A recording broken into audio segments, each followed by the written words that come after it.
on your radio as we get through a what could be turning out here in just a little bit to be a pretty stormy afternoon. We're just in that pattern of pretty strong thunderstorms, and that's good. That's good when you want to knock out the rain. Florida is about to get hammered. Could be some serious flooding down there. It's the same sort of system that's affecting us in Alabama. They're just more in the line of fire.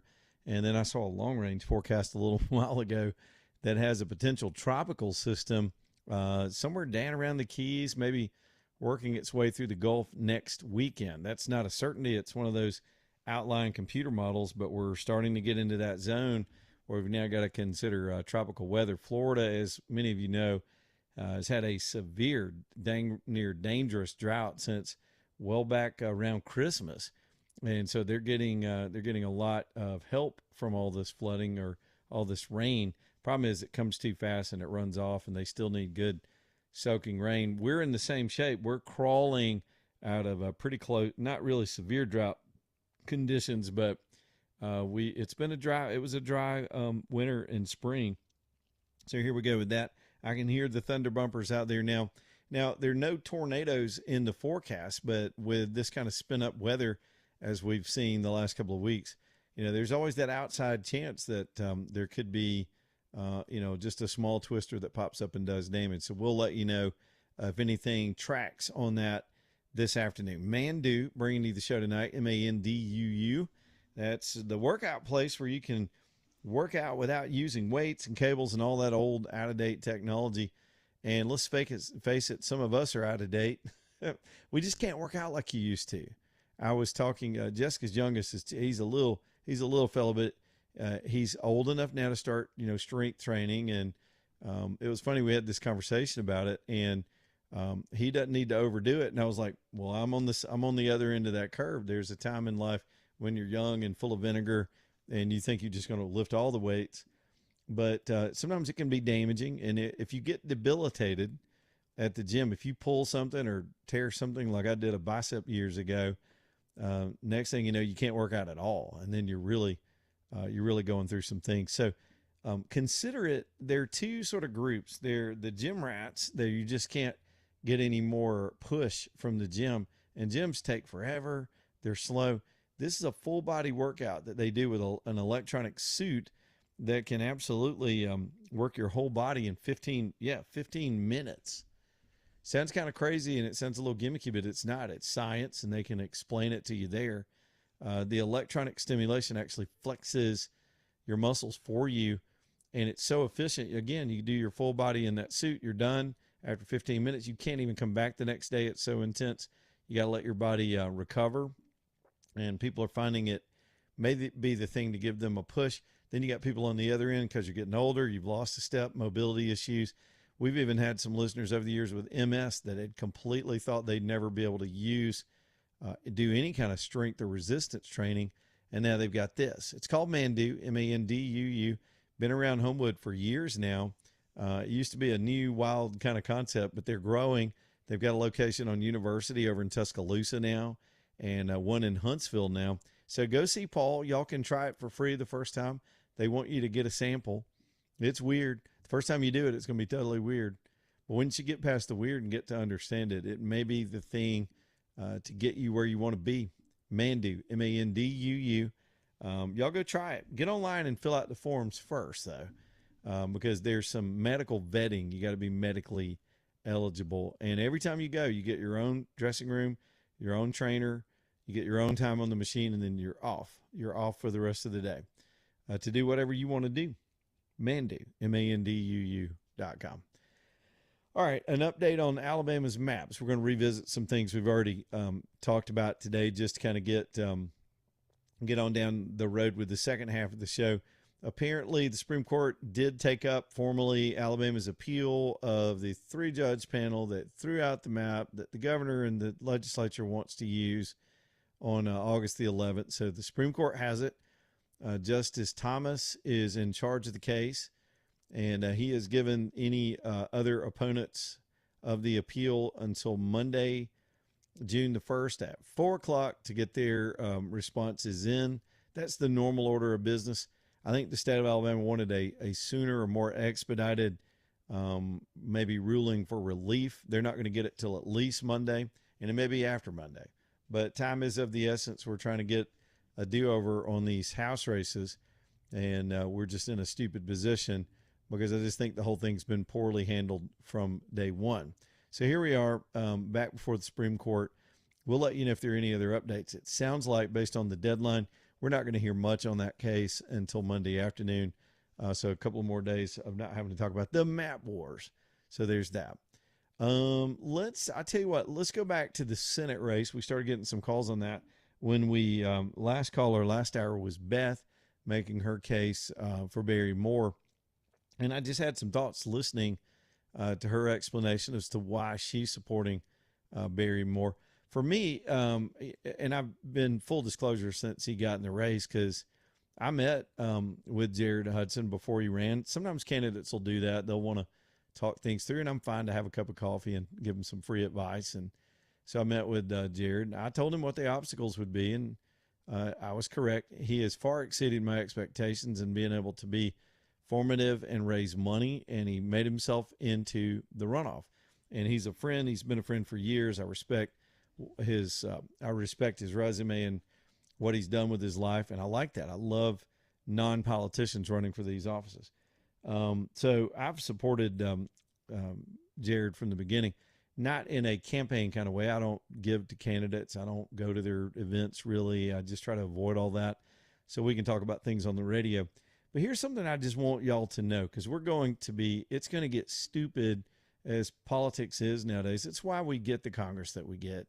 It's the stupid way we elect people, the money system and the messaging system. And not to say I'm a little cynical and jaded about it is a mass understatement, having worked in that business for a long time. But what I will tell you is, in this case, unlike some races of the past where we really have a person that shouldn't get elected, and we got maybe some acceptable candidates that want to run for some of these larger offices, these are two really good candidates. Barry Moore, by all descriptions, I don't personally know him. I've interviewed him here on the show via phone. I'll try to get him in to the studio maybe in the next couple of weeks. Love to sit down with him. My wife personally knows him. I know a lot of people, got a lot of friends that have been tight with him, just like me and Jared, for years. They all describe him as a pretty good guy. He and his family and his track record in Congress. So everything Beth just said is probably true. I think we have become conditioned sometimes as voters in the sort of the binary choice. Elections, unlike, let me see if I can put this in marketing terms, unlike, let's say, Coke and Pepsi. In the soda wars back in the day, if you were just drinking a mainstream soft drink, you were either a Coke person or a Pepsi person. You were Ford or you were Chevy. With certain products, they're not always mutually exclusive, which means you can drink both. You can have a Ford and a Chevy. I've got both of those in my family. You can drink Coke and Pepsi. You can do both. But politics are by design mutually exclusive. That means you got to pick one. And generally, unless you, of course, consider that you get into a runoff and then you can vote for another candidate that maybe if your person didn't make it the first time. But when you get to a two-person runoff, you got to pick one. And sometimes we fall into this trap that if I go with one, the other guy has to be awful. the other gal has to be the worst to motivate you to vote for the other person. I don't know what the psychology of that is, even though I've studied it quite a bit. I do know that's why negative attacks work. I've said it over and over. We tend to want to believe the worst in people that want to run for office. Because look what we've had to put up with. I mean, look what we're putting up with now. But here's some good news. Sometimes, well, let's take the case of the runoff in Texas last night. That clearly was a good candidate and a bad candidate. Bad candidate by my standards being the insider who sold this out repeatedly, did a lot of shady, underhanded stuff, been there too long, become arrogant and detached. The system wants him so bad, they're willing to put $100 million on him. That's a person we don't need in the United States Senate. Texas had a very diametrical sort of choice in those two candidates. Here, I honestly believe we've got two pretty good guys running. I don't think there'd be any difference in the way they'd vote. So it's going to come down to, I would suggest to people in this audience, I never tell you who to vote for. Maybe I did years and years ago, but I just don't do that. I trust the audience to use your own judgment. Sometimes it's going to be instinct. You get a vibe about a person. Sometimes it'll be the resume. Like Beth said, she likes the fact that her candidate, Barry Moore, has a track record. Others don't want anybody that's ever been in office. And so they don't want a track record. That's always a choice. But it is binary, meaning it's you got to pick one or the other. You can't, even though you may like both or hate both, you got to pick one. And I do believe they're just two good choices. I would not pay attention to any of the noise the next 2.5 weeks. The playbook coming out of DC, and it's so funny, just as I'm speaking of this, I've got one of the news channels on here in my home studio, just had that Jared Hudson attack piece. They must be making a pretty good spend on that because it just kind of went up today, and I've seen it almost every commercial break. On this channel, on this monitor over here, that's Fox News. That's exactly where they'd be running those inserts. The bottom line is you're going to see that stuff. And Jared Hudson is not a stalking horse for the Democrat Party. This guy is not a Democrat. I've known him for years. He is not some guy who got recruited to sneak in the Republican Party. That's not the case. It's just not. He's not who he is. That's a falsehood. And the people that run that commercial and are putting that up, they know that. Then there'll be things said about Moore too in the coming days. Some of it last week was that somehow he might be a closet Christian or maybe not quite a good enough Christian. None of that was correct. Forget all that noise and just pick the person you just feel better about for whatever your standard is. And y'all are welcome to call. Sometimes we'll do, I don't call it a poll because it's not analytical and it's not data driven, but sometimes I'll call it like a radio focus group to understand your reasoning. Why do you like Jared? Why do you like Barry? Y'all are welcome to pile in here and do this on a slow Wednesday as we're a little less than 3 weeks out from this race. Bottom line, we got some pretty good choices. I almost think we can't go wrong. I'll be happy to see the race done. I don't even know if the Democrats are putting up a candidate. The most they've got is to throw the Doug Jones fantasy at their voters again. And I love the way they try to fire themselves up. I can relate because I went to Auburn. I'm an Auburn fan. And so you try to talk yourself into this is going to be our year. Well, we got a new coach. Well, that new quarterback, I'm hearing good things. And then about game 3, you're ready to hang yourself. It's the Democrats are doing that to themselves right now. They're trying to convince that they've got an election possibility in the state of Alabama. I think money-wise, there was some reporting today on how much cash these two candidates have in the governor's race. And Tuberville's got, his funding is 9-1 over whatever Doug Jones has. So we'll let that play out. That's a general election race, and we've got months to go before that happens. But yeah, if y'all want to get in here tonight and make your case for your candidate in either of these races, the AG race has been noisy. I'm not sure people are getting all stressed out over the lieutenant governor race, but if y'all want to talk about that one, we'll do it too. The number, especially for you newbies that never call a talk show, it's 545-9950, 545-9950. Allen and Company bringing you the show tonight. The Thompson family, what a remarkable group of people. I tell you this almost every time I talk about them, is the multi-generation family business where they're in there doing what their family does with all the pride and knowledge and expertise and skill. I mean, yeah, you can go to some of these chain corporate jewelry stores that run on discounts or whatever. They'll run some messaging that they've got a direct source with the mines, all these kind of things, whatever. Just go and see people that get it. They've got the same diamonds the whole world has, same prices the whole world has. It's the way that business works. But there you get that personal touch. You get that laid back approach. You don't get a bunch of corporate lingo from somebody that just got hired and read a training manual. You got the Thompson family, and they'll work with you and design things, redesign things, fix things, repair them, clean them. It's just a nice place to take your stuff. If you have nice things, you're going to have to maintain it when it comes to fine jewelry. And that's what you can do at Allen and Company. In Vestavia on Highway 31, right there on the big hill near the car wash, Y'all go see them, Allen and Company.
All right, y'all. Birmingham Broker bringing you the show tonight. If you want to save some money or not lose some money, sell your vehicle with Craig and Keith and those guys down there. They're just going to handle it for you.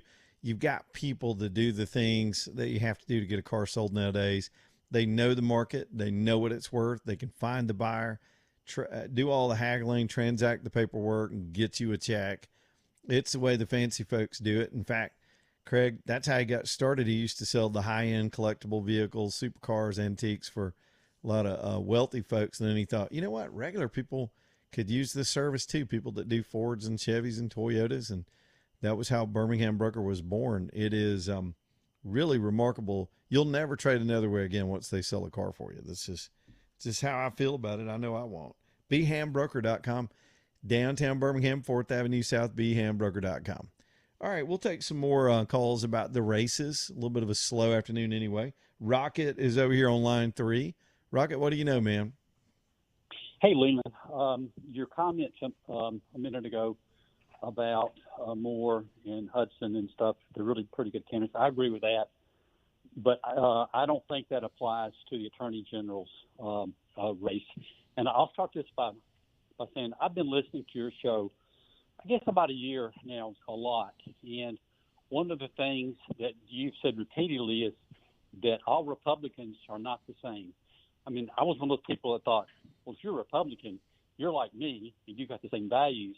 But I've really learned in this race that that is not really true. And I've really gotten, more involved because in the past, I wouldn't have cared, as far as the Republicans. I thought the main thing is, is to get a Republican nominated in November. But in this race, after looking at Kathy Robertson and like what she represents, with the dark money, the crap about the police officer in Montgomery and how he was treated, and I just think it's a tragedy, that stuff like that's happening, and definitely like I am going to be more involved, more knowledgeable, and not just taking things for granted because the Democrats are they're full bore, psycho. That's true. Engaged and stuff, and like people that are conservative, if you don't pay attention and you don't stay involved and keep yourself educated and pick the right candidates, then we deserve what we get. But after looking at the facts of Jay Mitchell, and I didn't know him from Adam's house cat until I got invited to a situation where he was, talking to everybody and giving his views, and I didn't take it, what he said at face value. I did the research on both candidates. Hey, Rocket, well-reasoned. I just got to hit this break, but I appreciate your call on that. Well-reasoned. If y'all want to call on behalf of your own candidates, let's have it. Back in a minute.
Yeah, buddy. Danny Knowles is with the Knowles Group, Noles, knowlesgroup.com.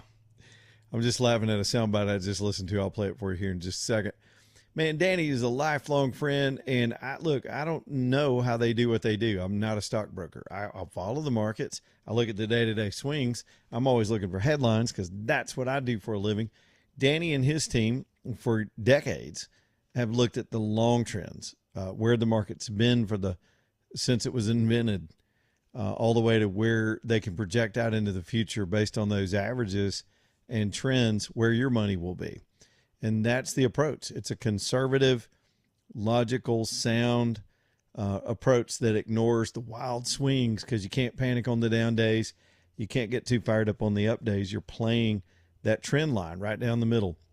Let them talk to you about it. Danny's, again, a lifelong friend, and I appreciate his friendship since we met when we were 10 years old and grew up together and graduated high school together. All I can tell you is he's always done right by people. Never had a single complaint from a single person in this audience or anywhere else for that matter about how they are treated when you reach out to the Knowles Group. Y'all get together, see if it's a fit. I think there's two things with a financial advisor. One, they got to be smart, but two, your personalities need to mesh. You need to have trust. You need to build that relationship. And I'm just making the introduction.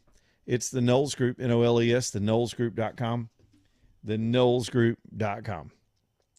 All right, we were just talking about the Senate race here in Alabama. We'll just stay with this for a little while. If y'all still want to call about your favorite candidate or whatever, just bring it, and we'll just have a little back and forth. It's interesting. It's always interesting to me.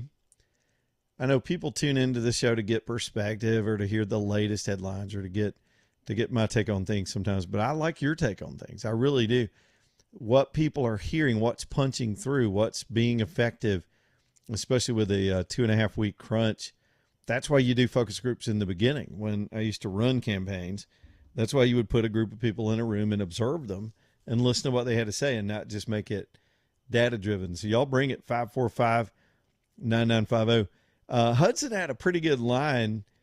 I just saw this pop up. This was on a national site. And if you think about it, I don't know how many primaries are on the 16th, but we're going to get a lot of national attention on this race because everybody's watching every Senate race around the country.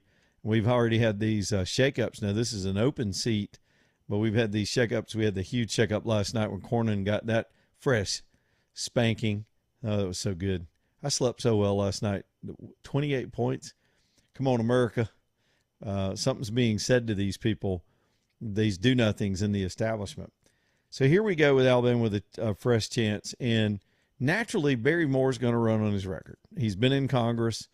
That doesn't make him the incumbent in this race, but it does make him, I guess, the insider because he's got a track record. He's got a voting record, and he's proud of it. He's proud of how he's been scored in his conservative votes. But Hudson had to have something to reply to this line. I think it's a pretty good reply. I've got the highest liberty score in the Alabama delegation. My number one job is to protect your liberty. I got a 96 liberty score. Coach has got a 95. Nobody in the delegation has been that close to protecting your liberties. And I appreciate that Congressman Moore has a great liberty score. I haven't had the opportunity to earn a liberty score, but I can tell you that I've scored 21-0 against the Taliban over 60 combat operations in Afghanistan. And there's nothing more liberating than that. So he's saying, but I shot some MFers. So, hey, there it is. You know, he was a Navy SEAL sniper, and that's his background. So pretty good reply. I'm sure they thought that out. If he did that on his feet, I'm impressed. But and it's not a shot. The way you want to respond to these things is it's not a shot at Barry Moore. It's just turning the conversation back on your own record. That's a good race. If we could have a race like that all the way to the end, where each candidate's making their case. Maybe I'm a little Pollyanna, and I'm both cynical and Pollyanna. I mean, I really would like to see these two gentlemen make their best case without even having to talk about each other and just go. We'll go to the polls and see how it goes.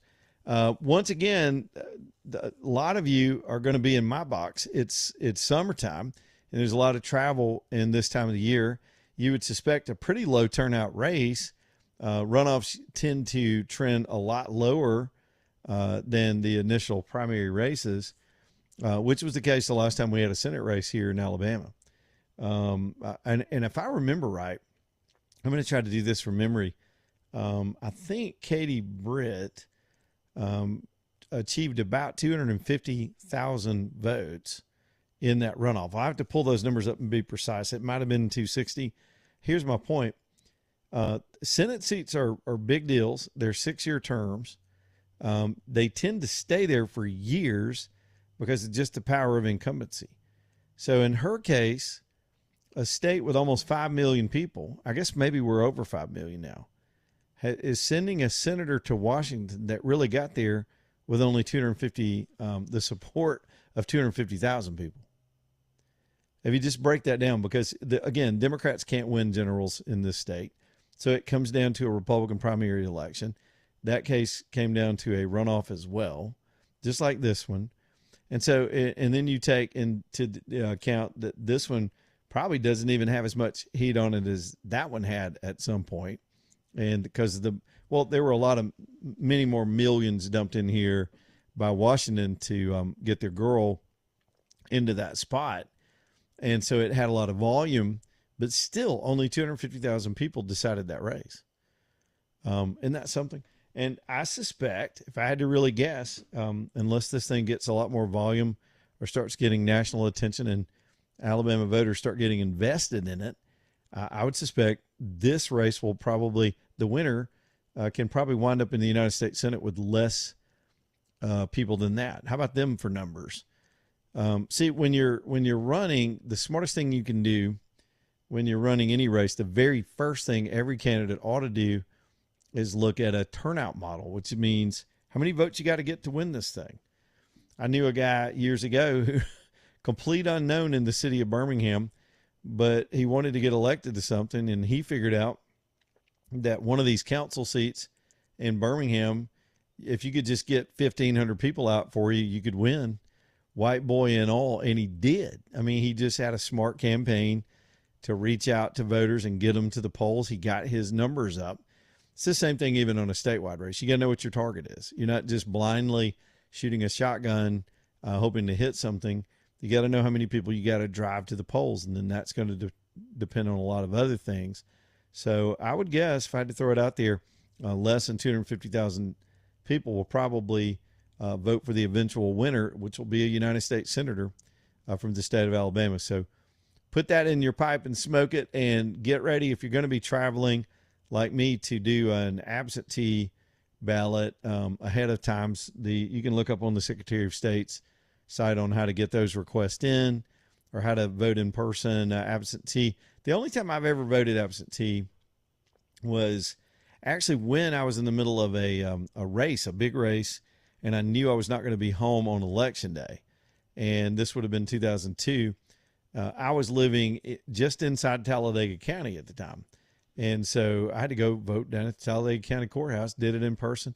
It was a simple process. You show an ID and they have witnesses there in the courthouse. And I know some of those rules may have changed over time, but so don't let it slip up on you because those deadlines are approaching.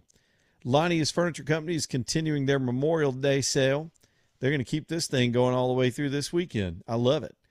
So they started at really about a week out from Memorial Day when Reggie got 2 truckloads of incredible deals because they buy in bulk. They can handle the weight. They've got a massive warehouse operation and a huge showroom floor. So they buy in bulk, and they got all this. They got this deal from the factories, Lazy Boy stuff mixed in there, leathers, fabrics, recliners all over the store. So they got everything on sale, and they're going to continue that through this week. So $100 off every $1,000 you spend, boom, done. Whatever you buy in the store. And then, of course, they've got special deals in addition to that on individual pieces. The lowest price leather recliner they have is $5.99. I like it. Again, an acre of furniture, even if you're not looking for a recliner, there's something there that'll suit your home. They've got it beautifully staged in a large space. You got plenty of stuff to look at. I'm just telling you, take the time if you're going to drive all the way to Kimberly, Alabama, give yourself plenty of time to look around. You don't just pop in there. There's a lot to see. So give yourself some time and walk around and browse and sit on the furniture and think about it and let them help you because they're just the most helpful people in the business. It's Lonnie'sFurnitureCompany.com. right off exit 280 on I-65, Lania'sFurnitureCompany.com.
Man, Alabama Bass ready to get you some relief if you're trying to get it done all by yourself. And there are lots of reasons to get this kind of improvement done. You're living alone. You just don't want to fall in your bathtub living all by yourself. A lot of folks are in that stage of life.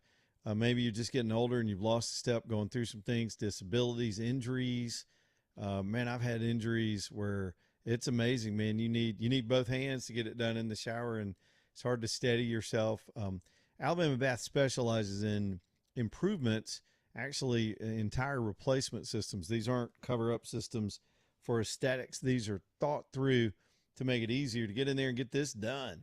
So you can stabilize yourself, slip-proof surfaces, shelving and handles and seats and ergonomic plumbing fixtures that tuck out of the way, even some that use magnets to put them back in their slot. It's just so smart, beautiful too. About 100 times out of 100, this is going to be more beautiful than what you already have. It's more up-to-date, stylish looking stuff. And they're just the best. 40 years in the business with a company. Another two-generation business. John there, who's become part of the family, he's a veteran. So you vets that might even have a VA benefit that will pay for this stuff, take them up on it. Let them help you walk through that process. They're good local folks that'll be patient with that. It takes a minute to get some of these VA things approved. They get it. They'll help you with that too. If you've got that coming, look, you earned it. So let us help. It's Alabama Bass. You can go down and look at one of the build outs of these systems or anything else they have down in Pelham. Better yet, let them come to you. They'll come sit down with you, and zero pressure too. They're not going to put you in a box. They'll just show you what they can do and give you a price and let you decide when you want to do it. AlabamaBass.com, AlabamaBass.com. All right, let's hit some phone calls. We got Josh and Val here over here on the line. We'll start with Josh since we're talking about the Senate race, line 1. Josh, what's on your mind? Hey, I'll keep it brief, but I just wanted to say I agree with the lady that called earlier. Barry Moore maybe has an advantage in that he's been weathered up there, has some friends, some elbow rubbing, get on committees and pull some strings, get some favors, that kind of a thing. But I think it's really important, this momentum of getting incumbents out. Jared Hudson, it would be an extraordinary message to the rest of the nation that even against a Trump endorsement, that we're saying, that citizens are saying, no, we want to get rid of the incumbents. And then beyond that, I think it's really important that everybody here kind of keep in mind that when Katie Britt's seat is up, whoever doesn't win this one, we need to get them in there. Yeah, I would love to see a competitive race, and it's not just a personal dislike of Katie or anything like that. It's just, I think all these incumbents need to know they can be taken out. And yesterday, after they spent $100 million, and by the way, she endorsed Cornyn after they tried to pull all the Washington sway. Texas told them to pound sand, and they need to know that. They need to know we're paying attention and we're listening, and they're not shoo-ins just because they're already in the job. Actually, can I tack on one question real quick? Because I hadn't heard anything about him. I can look it up myself. But Chip Roy losing his AG race. Do you know anything about the other guy? I don't. I haven't followed all the Texas races. Yeah, I haven't followed Texas as closely, but I'll do some digging on that. Chip Roy's one of those that talks a lot, but I can come and go with him. He's also done a lot of stupid stuff, so I guess maybe that haunted him too. Yes, Texas, thanks, Josh. Texas was in an anti-incumbent mood, man. They threw Al Green out. The Democrats did. The weirdest thing is this Tallarico thing. I'm so looking forward to this race. What a straight weirdo. The dude, it's like openly in one of the barbecue states of all time, is just a vegan. I mean, that alone makes him a disconnect. I don't even understand why they do this. He's the new Beto. He's just a lot more. He's more beta than Beto. He's the beta Beto. Let's go to Val over on line 4. What's up, Val? Hi, Leland. The whole vegan thing cracked me up. So we're Alabama the Beautiful, and I've never really thought that we were going to actually have to come down to where we actually may have to get political on this. Yeah. Is there a running list of the candidates that are pro versus against the AI data centers? Because that is actually probably going to how I'm going to end up voting. I don't know if I don't know if they have specific positions.